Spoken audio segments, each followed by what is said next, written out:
I'm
ile ga mmanwụ egwu oge ikonye obi chọrọ njọ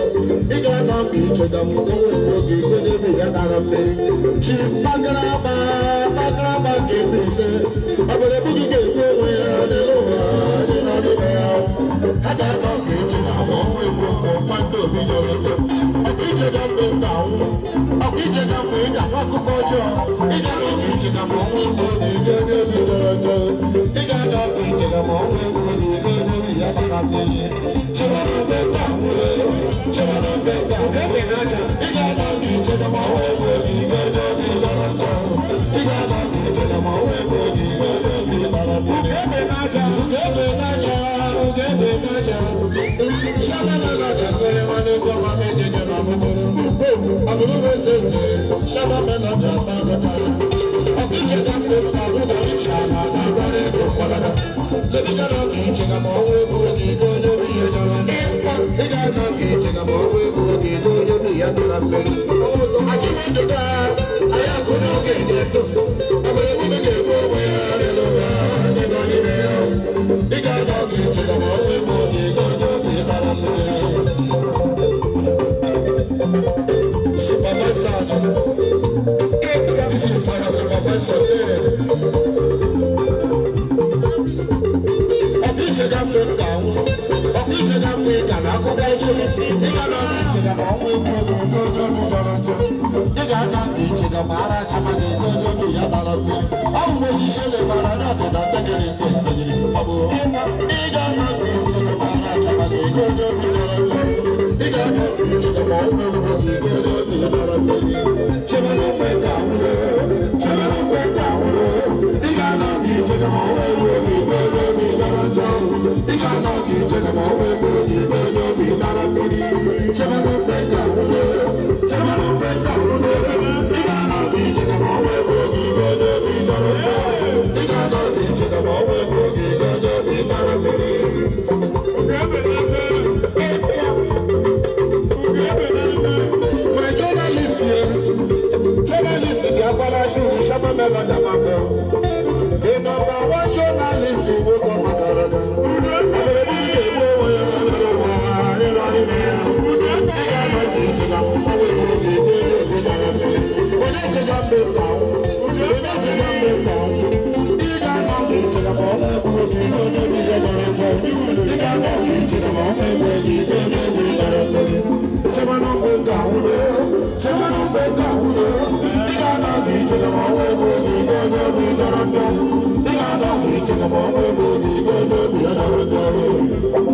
Sibe,